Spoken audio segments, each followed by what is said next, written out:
Hello Facebook, hello YouTube, what's up everybody? This is Ruben and I'm back with another Ruben Report. Today I wanted to discuss a potential idea that I just had. So instead of me continuing the weight reduction experiment, I think it's going to be quite redundant. To be completely honest with you, the results that we've gotten from last week are extremely conclusive. Weight has nothing to do with the valve clearance durability, especially now knowing exactly what the weight capacity of the bike is, being at 330 pounds, and me having lost over 40 pounds, even with the bike in its current configuration. I'm well within the weight limits. We're not going to really see much of a change. But I have come up with the idea. I've told you guys many times before that I had lower gearing on my bike, which I do, or did. I just took it off. Okay, this is the 13-tooth front sprocket. All right, I don't know if you guys will be able to see it in the sunlight, but it's very faintly 13T that you guys can see there. Okay, so what I've decided to do, I've decided to put the stock front sprocket back on the bike. Sorry for the out of focus. I've decided to put the stock gearing front sprocket back on the bike. So the bike will have stock gearing again, 14 front, 44 rear. Okay, and we're going to continue this test. We're going to ride for another week. We're going to see whether or not the potential lower RPMs, I'm assuming, or I'm going to be expecting, the RPMs may drop about 1,000 RPM. So we'll be riding somewhere around 6,000 on the back roads instead of 7,000. And we're going to see whether or not the lower RPMs is going to help increase our valve clearance durability, or whether it's going to not have any effect at all. So we're going to rule out whether, or we're going to find out whether 7K RPMs is just too high, or whether 6K RPMs is too high, or whether we pretty much just want to find out, get to the bottom of why the valve clearance durability is tightening up so prematurely. I'm of the opinion that it's due to the consistency of use, but we'll find out. We will find out. And so I'm gonna go ahead and finish this job up and go ahead and put this on. Sorry, there's no tutorial on how to get this off. If you watch my old MPG experiment video where I actually installed the 13-tooth front sprocket, there's a tutorial there, and I'll leave a little template on the end of this video that will guide you to that specific video if you're looking for a tutorial on how to remove your front sprocket. But I'm gonna go ahead and get this installed, and then we will see my rides later on this evening and have them posted up tomorrow. Okay. All right, guys, I got the sprocket put in down there, everything tightened back up and adjusted, and I just gotta say, I gotta get used to riding with stock gearing again. I've just been going up and down the driveway a little bit, and I gotta get used to, I'm used to, with the lower gearing, just being able to very easily just launch off of at a dead stop, or just using the clutch.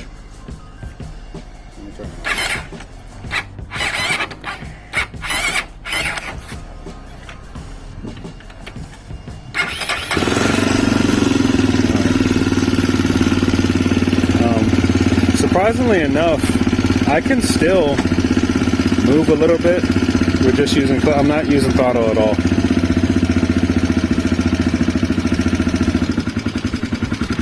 Okay, it moves a little bit,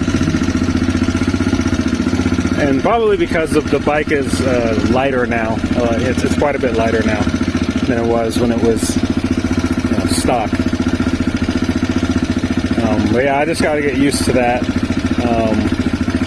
Letting out the clutch and using a little bit of throttle to get moving, because I would usually just use just the clutch and then use a little bit of throttle with the lowered gearing.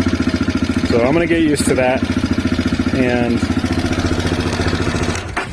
all right, had to turn that off.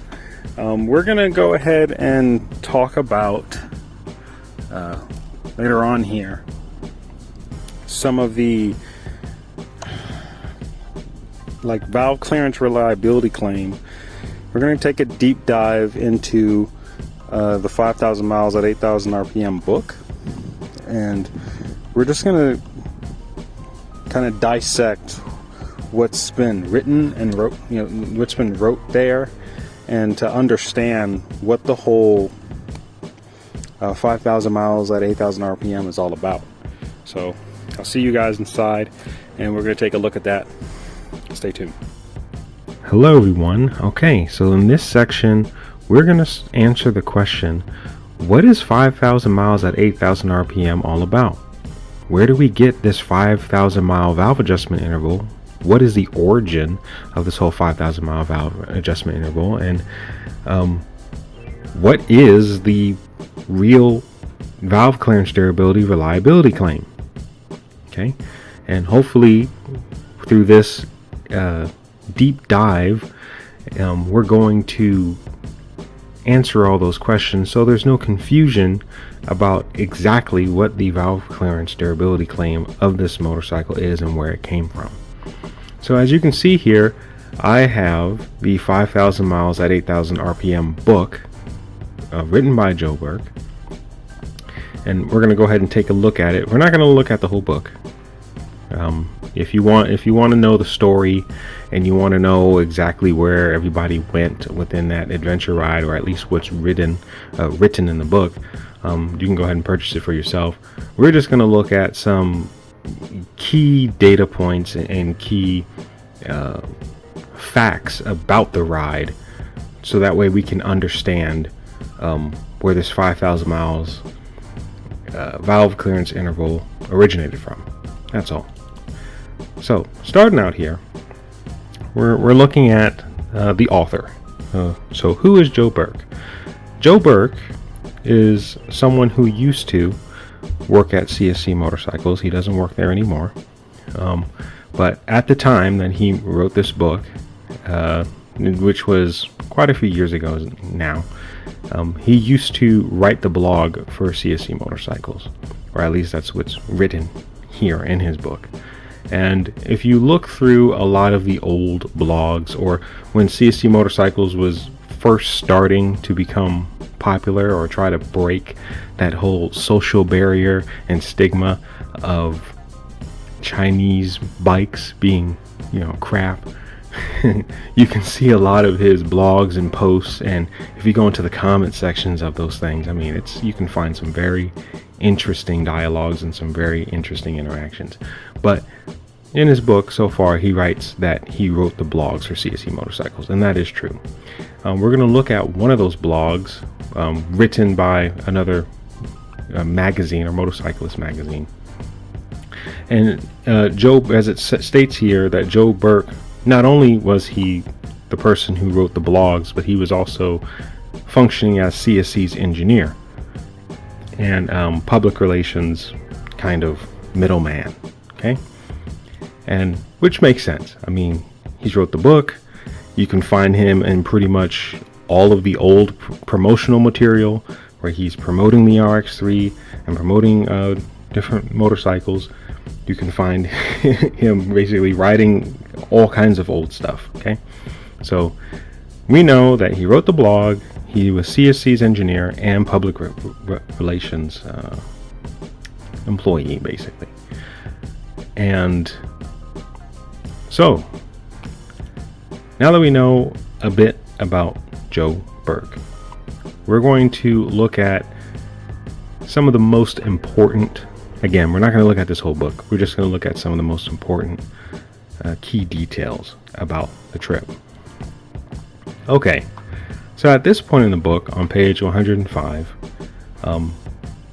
again, we're not going to look at, everything, but we're just going to start here on this page where they are preparing. In this chapter, they're preparing for the trip. So let me just back up a little bit. Yeah, so this is chapter 11, the preparation. So they're preparing for the big trip of the 5,000 mile trip. Okay, so from the start here, they talk about 3 of the bikes, which was Joe Burke's included, already had about 3,500 miles on them. Okay, there was in total 10 bikes. Okay, as we can see down here in the next highlighted section, 7 of the bikes on this ride were brand new bikes. Right, so in total there were 10 bikes that were ridden on this 5,000 mile trip. 3 of them had about 3,500 miles on them, and the majority of them were brand spanking new. Didn't even go through engine braking process. Literally, this ride was the engine braking process. Okay, and it states here a person, Gary Edwards, at the time, which was a service department manager for CSC. Before the trip, he adjusted the valves on all 10 motorcycles. Okay, now it doesn't say necessarily in this book to what specification, but I believe, and as we're going to read later on, I believe the reason why in the book we have the measurements that we have today is because of this adventure ride, and I'm going to show you why. Here it says, in their CSC RX3 service manual, we initially stated that the first valve gap inspection should be at 500 miles, and subsequent valve inspections, and if necessary, adjustments should occur every 2,500 miles. That was the initial recommendation that CSC gave for the RX3. Now this here is very interesting. The actual manufacturers of the motorcycles, which is Zhongshan, they told CSC that the valve inspections and adjustments should be every 1,000 miles. Okay, which is very interesting. And if you guys have been following along with my experience thus far with adjusting the valves on this bike, I mean, I have a little over 5,000 miles on my bike right now, and so far I've had to adjust them 10 times. The very first valve adjustment lasted, or the one that lasted the longest, was 1,600 miles. So this 1,000 mile suggestion that came from the actual manufacturer, that sounds more realistic, but nonetheless we're going to keep on moving on. Okay, basically, as a continuing here, when they asked the Zhongshan engineers during one of their visits if the valve adjustment intervals could be extended, and they readily agreed, but at least they said that her impression was that they really didn't know. But based on all the above, they made the decision to not do any valve adjustments during the ride unless the motorcycle started exhibiting symptoms consistent with the valves being too tight. Right, and here we go. Here are all the symptoms. This is exactly why it is that I monitor a lot of these things. But you can also find these symptoms on other websites as well. The symptoms are very consistent with any motorcycle that has valves becoming too tight. You're gonna see hard starts, low power, so low top end power, just low power in general. Engine stops running, starts making clanging sounds, things break inside. Okay, and it shows here it was a good call. We had no valve problems on any of the bikes during the Western American adventure ride. Okay, that's the claim. So they went 5,000 miles with absolutely no issues, is what they're stating. And then they checked the valve gaps on all the bikes when they returned to Azusa, and based on their findings, they subsequently increased the valve gap inspection and adjustment interval to 5,000 miles. they feel comfortable with this, especially considering the way that they rode the bikes on this ride. But you already know that we rode 5,000 miles at 8,000 RPM. So what they were claiming, and this is why it's so important, okay? So the very reason why we have 5,000 miles as the valve gap inspection for the RX3 is because of the results of this ride. Okay, so to make the claim that, oh, you know, Joe Burke wrote that, or Joe Burke said that you can go, no. Again, the very reason why the motorcycles have a 5,000 mile valve adjustment is because of this ride, where all 10 motorcycles, where it's claimed that all 10 motorcycles rode 5,000 miles at 8,000 RPM, and as they state here, had no valve problems. Now, my question is, what exactly do they mean by no valve problems? Like, do they mean that it didn't move at all? It didn't even move a little bit? I mean, we're talking about 7 brand new bikes that have never even been broken in yet. And so pretty much, I mean, what's actually being implied here is that after 5,000 miles, they didn't even need to do any valve adjustments at all. In fact, I mean, from what's implied here, they actually should have been able to go beyond 5,000 miles from what's implied here. Okay?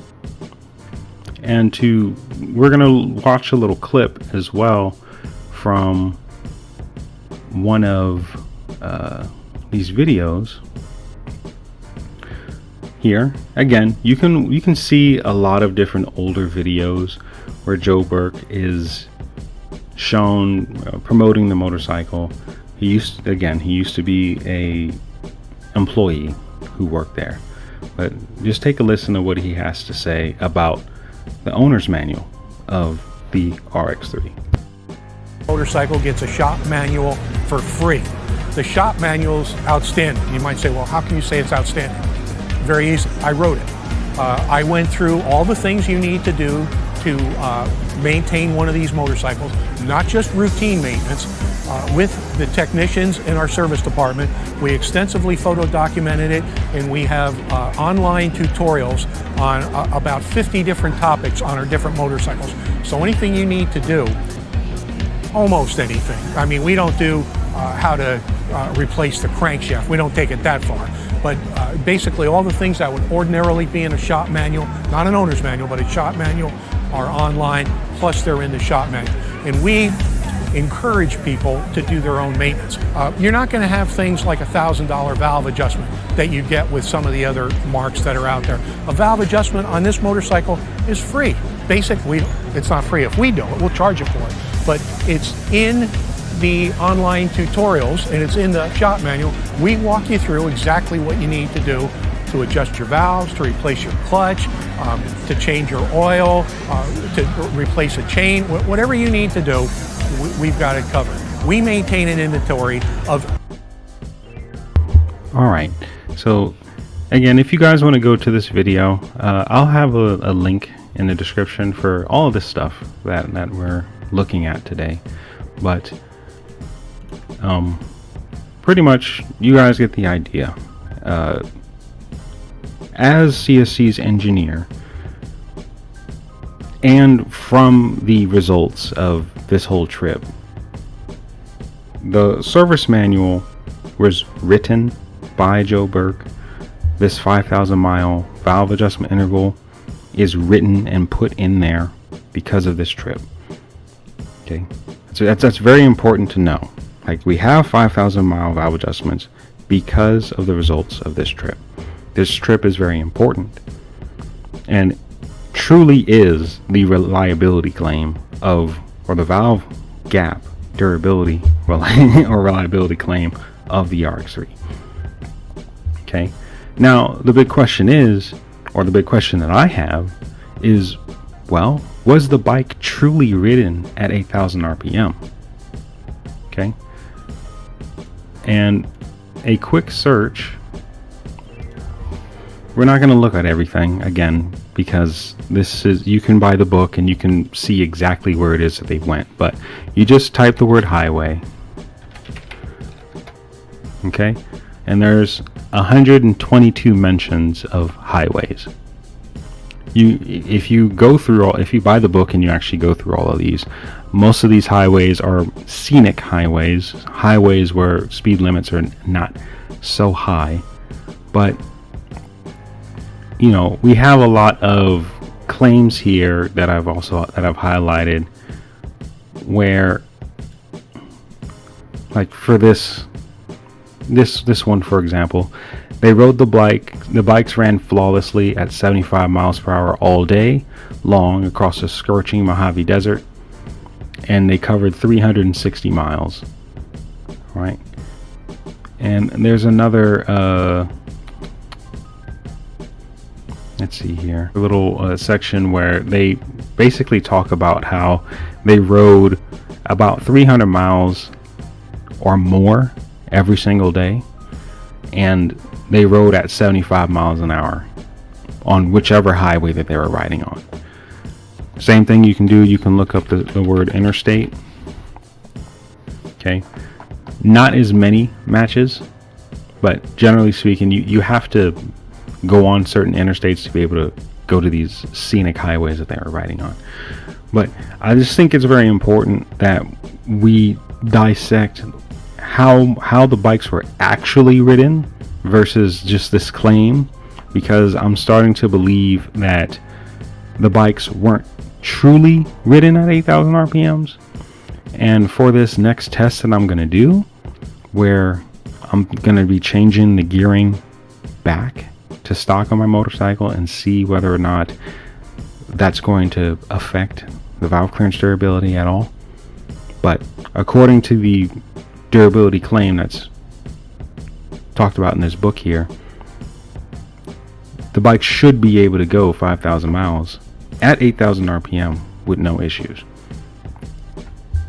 Alright, here I found a section where it was stated that their standard freeway pace, so every time that you would search freeway, or at least it's implied, every time that you would search freeway, highway, interstate, their standard pace was 75 miles an hour.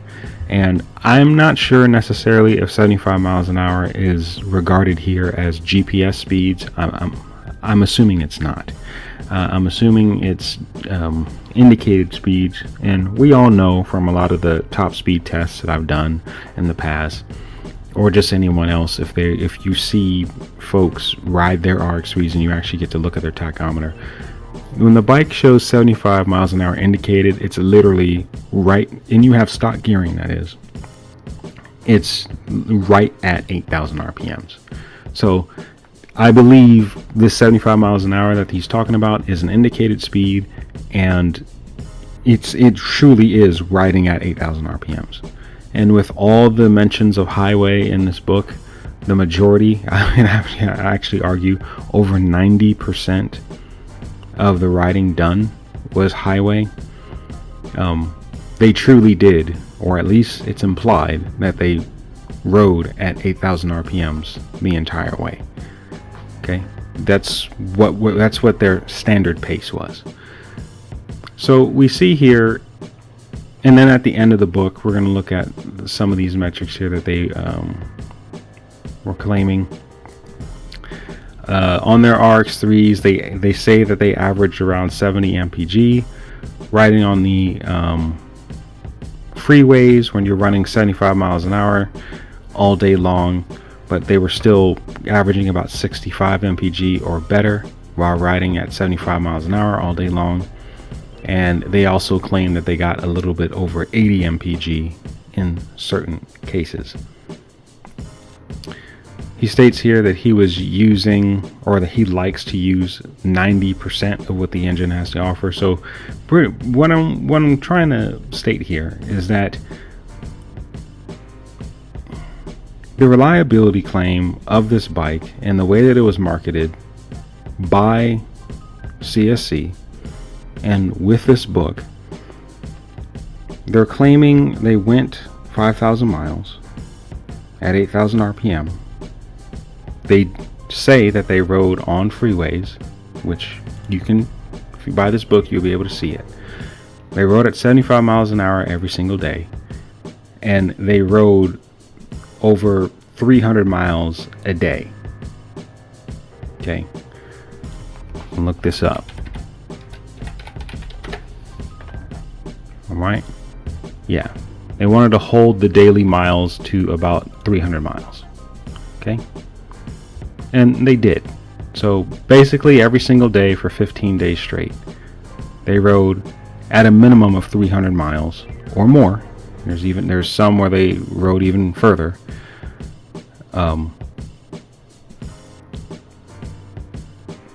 And at the end of it all, they all came back to CSC and Azusa, and they claimed that there was literally no valve clearance issues whatsoever, which to me is implying that they didn't need to do any type of adjustments at all. So when I say that this is a reliability claim, that's what I'm expecting. I'm expecting, especially because the results of this trip is the exact reason why we have 5,000 mile valve adjustments in the actual manual. All right. The reason why we have 5,000 mile valve adjustments in the manual that was written by Joe Burke is because of the results of this trip. So when they say that you should be able to go 5,000 miles between valve adjustments, that's exactly what I expect. Especially when I personally have been riding the bike not 300 miles a day, riding 60 miles a day, not at 8,000 RPMs, but at 7,000 RPMs.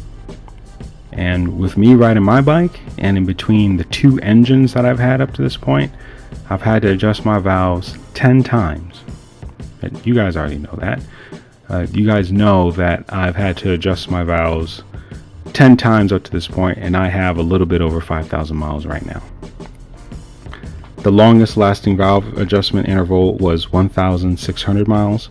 The shortest was 760 miles, or 750 miles. Okay, so that's what the reliability claim is. And what we're going to be doing is we're going to run our tests to see whether or not the high RPMs is the cause of the valves coming out of spec so prematurely. Will the relatively lower RPMs, it's not going to be that much lower, but it's going to make somewhat of a difference, potentially, hopefully. What constitutes high RPM riding is the big question. Here, taking a look at my engine statistics once again. Engine number 1 lasted 2,273.3 miles. 205 miles of those total miles were highway miles. That totals to about 9% highway. Valve adjustments were made at a 0.06 millimeter gap, and these are the valve adjustment durations in between each valve adjustment. So the very longest lasting for 765 miles, and each subsequent valve adjustment after that ranging anywhere from 156. The longest at 300. I remember with this one, I really should have adjusted it a lot sooner. But there was also a little hiatus I had in between here. But every week, basically, after riding 3 days, I had to adjust the valves. And engine number 2, the main thing that's consistent with both of these engines is that the riding was literally the same. The same commute route that I've shown with my previous tests, weight reduction tests, MPG performance, all the different posts that I've made, over a dozen posts now. That same commute route that I've been displaying, where I've been riding the bike, is where I've been riding the bike every single day. 60 miles a day at 7,000 RPM. Engine number 2. Up to date, we have 3,140.2 miles. 198 of those miles is highway miles. So about the same amount of highway miles in between both bikes. However, with the mileage that we have now on the new engine, it only accounts for about 6% of the overall miles that's been put on the bike. Valve adjustments have been adjusted at 0.076 millimeter gap, and here are all the different valve adjustments that we've done so far and the gaps that we've had. So up to this point, we basically have about double the valve adjustment durability from the last engine because of the gap being about twice as big.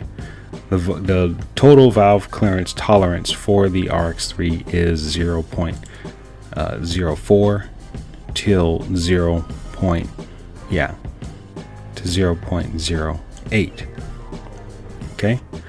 But as we see here within the manual, okay, it shows here as a warning, if the motorcycle is ridden aggressively or at high RPMs for extended periods, you may need to increase the valve adjustment frequency. My question is, what exactly is high RPMs? What is defined as high RPMs in the service manual? Joe Burke wrote the service manual. He wrote the book, 5,000 miles at 8,000 RPM. I'm assuming that high RPMs is not 8,000 RPMs. If they are claiming that they went 5,000 miles straight at 8,000 RPMs. That's what I'm assuming. I'm assuming because you are implying that you rode 10 motorcycles, 7 of which were brand new, never even went through a break-in process. When you are claiming that you've ridden 7 motorcycles at brand new motorcycles at 5,000 RPMs, 5,000 or 8,000 RPMs for 5,000 miles straight, I'm assuming that's not high RPM riding. And with me being under 8,000 RPMs at 7,000 RPMs, I would definitely expect to not see an increase in valve adjustment frequency. But that's not the case. As we can see here with my maintenance schedule that I've had on my maintenance log, I have 1, 2, 3, 4, 5, 6, 7, 8, 9, and lastly, the one that we just completed, 10. 10 valve adjustments, all within these valve clearance durability numbers here. As you can see, all these numbers are quite far off from 5,000 miles. My absolute best at 1,646 miles, that's still not even a complete third of the claimed 5,000 mile valve adjustment durability claim. Okay, so now that we have a better understanding of what the actual valve clearance durability claim is, where we get the 5,000 mile valve adjustment durability claim from, what the overall expectation is that I have or had when it came to the actual valve clearance durability. I mean, I'm just going to be honest, you know, according to today's standards for modern machines, 5,000 mile valve adjustments, that's not impressive. Even if the motorcycle was to go a complete 5,000 miles before needing an adjustment, that's not impressive to today's standards. Okay, Honda, Kawasaki, you know, most other modern manufacturers have valve adjustment intervals that are way higher than this 5,000 mile valve adjustment, and when they actually reach those intervals, no adjustment is actually needed. It's just an inspection. You know, folks routinely on Honda built engines go well beyond 16,000 miles, maybe even well beyond 30,000 miles in some cases. before actually needing an adjustment. So 5,000 miles is not impressive. And when it comes to the actual performance that I have been experiencing with this motorcycle, 700 miles, even 1,600 miles, 180 miles, this is just unacceptable, according to modern day standards. But we're going to go ahead and find out hopefully with this test, what exactly high RPMs for extended periods of time truly is. I assume it's not 8,000 RPMs because they claim that they rode at 8,000 RPMs for over 300 miles a day. I assume it's not that, but we'll find out. We'll find out whether or not me going back to stock gearing is going to extend my valve clearance durability at all. All right, we'll find out.